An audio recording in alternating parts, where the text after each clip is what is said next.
Hey everybody, happy Friday. Um, so I'll kick it off with some fun news. I started training. I went back to start training jujitsu at a local gym. Shout out to Alliance Jiujitsu Paoli. Um, it's great. Had my first class Wednesday, and I was very happy that for the most part, like from a conditioning perspective, I was able to hang as a 50-year-old white belt. But yeah, I'm excited at the chance to kind of just go be a beginner somewhere and learn what they're doing and the stuff I do already is going to creep in, but I'm really kind of trying to take the approach of what I know almost doesn't matter, what I do doesn't matter. I mean, I've got various training in wrestling, judo, and a little bit of jujitsu in the past, but um, I'm gonna go with a lot of what I've done in the past is you know things that were there, and let's kind of learn as much of a blank slate as I can be what they're doing, and just be a good contributor to the overall environment. So yeah, that's exciting. And today was the first heavy session, so I'm breaking up the sessions a little bit now. So it previously my heavy days were Monday and Wednesday with a lighter day on Friday. I'm now working it out, I think, where I'm going to do heavier lifting days on Monday and Friday. And then either Tuesday or Wednesday will be jujitsu or kickboxing. I want to kind of just get those skills a little sharper. And again, learn sort of a new methodology that they've had a lot of time. I mean, Alliance is a great brand, and they've had a lot of time to kind of craft their approach to teaching it, making it available. So, yeah, looking forward to that. And then today was, so this was the first week I implemented that. So Monday I did heavy squats, and then Wednesday I did jujitsu, and then today I did heavy deadlifts, well, heavy-ish. I mean, but what I want to kind of talk about is a bit of the body connection training that I think has really broad applicability, not just to power training, strength training, longevity training, but can be applied in so many ways to enable any practice you're doing. And that's really one of the goals of the Taikyoku Budo framework, is sort of a holistic view of health, wellness, conditioning, strength, how to think about different martial arts paradigms, from empty hand weapons, older systems to more sports-based systems. And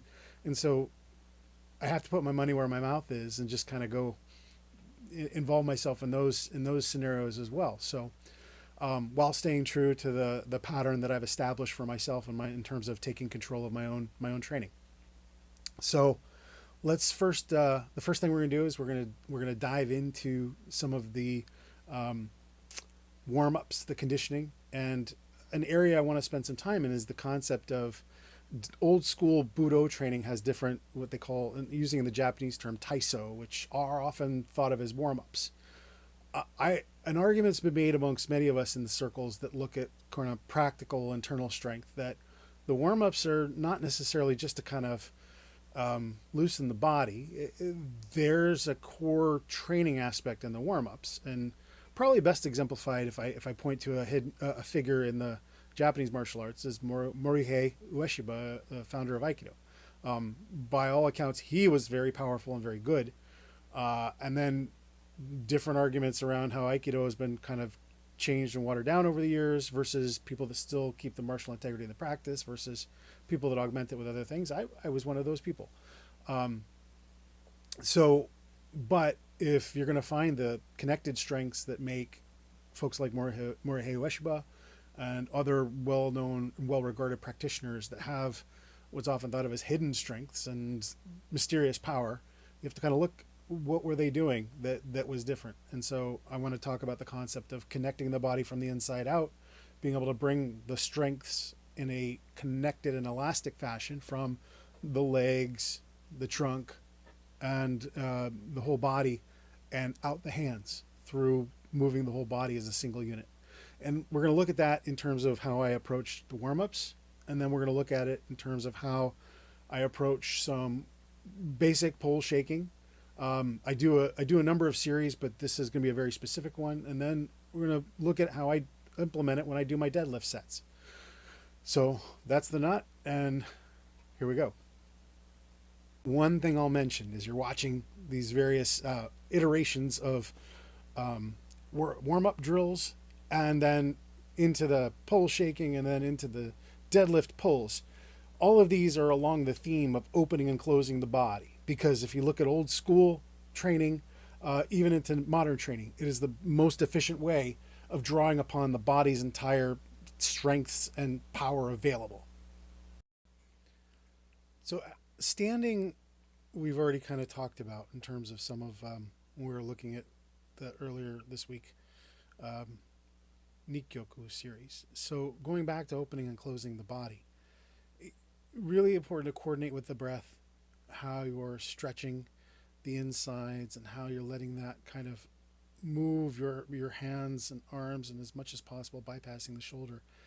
I kind of also want to show from the side angle too, where you're sort of sinking in with the forces you're generating and creating kind of that bounce, not because you're just trying to shake so much as you're stretching the insides to create an elastic tensed pressure. And tension is misleading because it's not tense tight, it's stretched tissue, bone, and muscle all filling with the breath.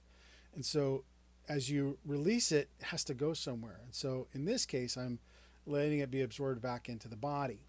It is the opposite of when you're using it to deliver force somewhere else.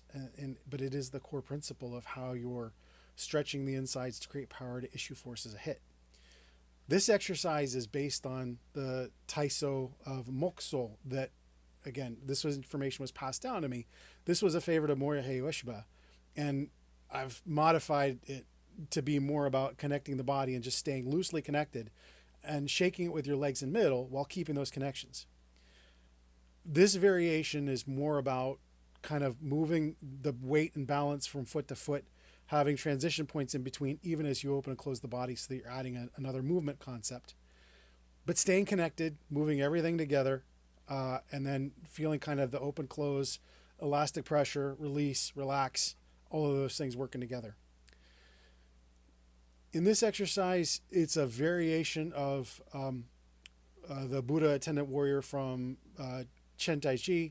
I am not claiming to train the same things as what those guys are doing, but I like the frame of the exercise to expand upon kind of the shaking, the filling your body with power and then releasing it. And in this case, you're dropping all your strengths down to the ground. You have to be careful a bit of the knees, and so if you don't have a conditioned body to release the force, you can take an impact there. So I just say, at practice as you feel conditioned and able.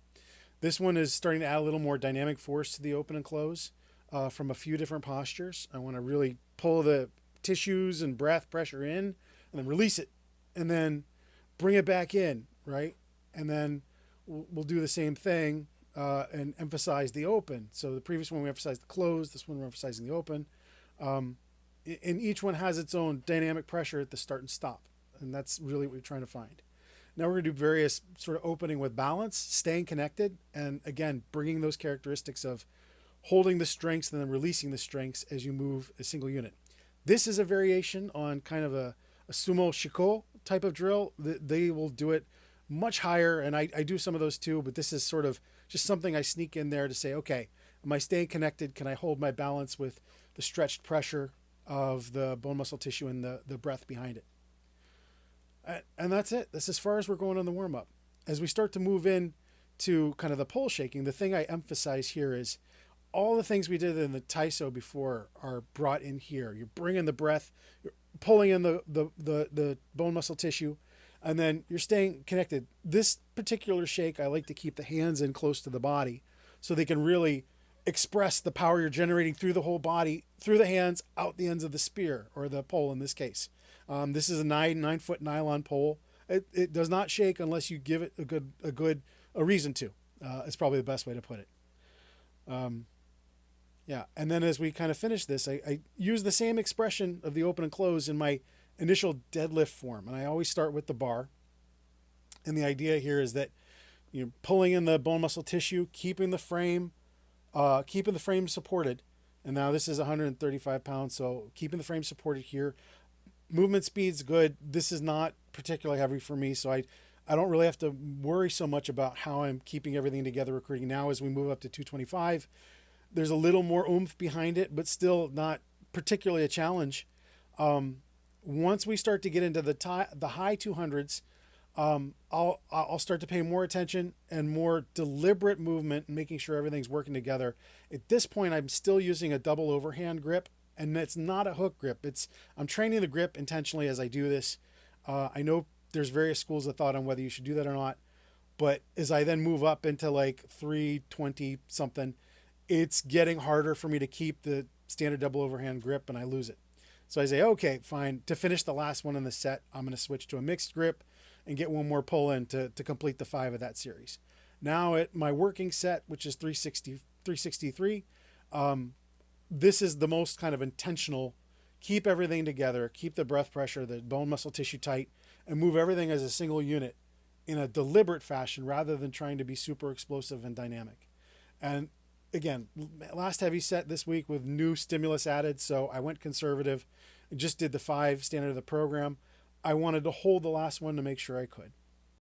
Also, I've had questions about, do I put my weights back? Yes. In fact, make that part of your training, right? So either from a carry perspective, a walk perspective, it can be part of the workout. But definitely, I will, if I'm doing deadlifts on the platform as you see, I'll get down to like 2 plates on either side and just carry the thing back and then go from there. Sometimes I'll take off the 35s on each side and carry a couple and just do some walks back and forth as a cool down. So yeah, make that part of the workout. And that's the series today. Feel good.